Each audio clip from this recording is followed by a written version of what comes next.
In this section, we're going to look at file naming, including recognising the benefits of obvious and contemporary file naming and assessing your file naming for efficiency and easy recognition.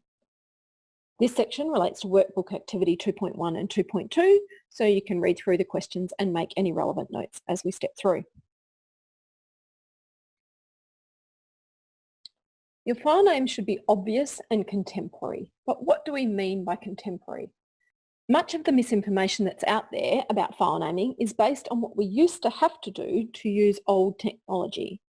For example, prior to the mid-2000s, operating systems, whether Windows or Mac, couldn't handle very long file names or long pathways, so we told everyone to use abbreviations or acronyms. For example, RPT instead of report.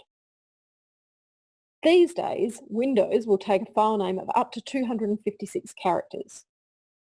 Now, for your information, supercalifragilisticexpialidocious is 34 characters long, which leaves you plenty of opportunity to create a very obvious and contemporary file name. The other reason we do things the old way is because when websites were first developed, if you wanted to upload a file for other people to access, the website would chuck a fit if you didn't have dashes or underscores in between every word, creating a single text string. So we were all told to put the dashes or underscores in between each word in every file name. We don't need to do that now. The content management systems do it for us.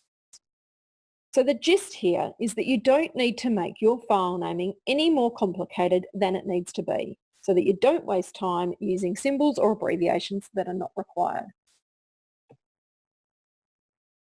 Your file naming also has to be flexible for small business. If you put a really strict file naming convention in place, like some large corporations do, you'll waste a lot of time doing something that won't return a great deal of investment for the time spent. You might have a completely different file naming convention for financial documents versus marketing documents. For example, for all of your scanned receipts, you might put the date at the start of your file name, because when you're uploading them to your accounting software, you're uploading them by date. Any other file, you will probably have the date at the end, and we'll talk more about this when we get to versioning. But you might have a different convention again for images that are going to be uploaded to the web to maximise your SEO, and you might have another one for anything to do with a client, so that your name and the client's name is included so that both teams are aware of who created what. When it comes to being obvious, there are three main considerations that you should take into account when you're naming a file. Will you be able to tell what this is without opening it in 1 day, 1 week, or 1 year from now? Will somebody else, your admin, your bookkeeper, your client, be able to tell what this is without opening it a day, a week, a year from now? And can any of you search for it using keywords instead of clicking through multiple folders? So on to activity 2.1. What are the benefits of obvious and contemporary file naming? I'm going to give you 10 seconds to have a think about it and write down your answers in the workbook for activity 2.1.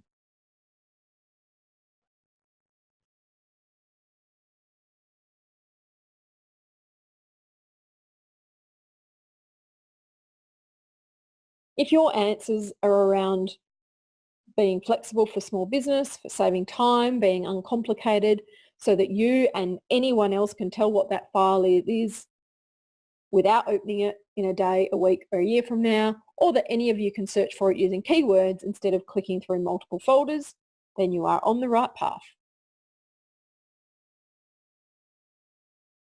Now let's assess how you are currently doing it.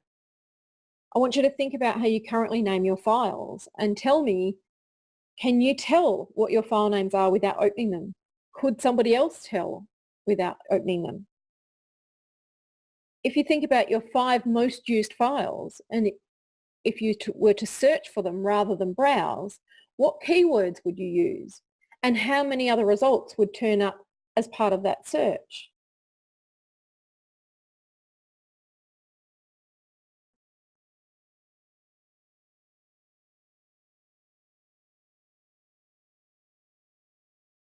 If you said a lot of results, then we're going to look at that in section 5, browsing and searching.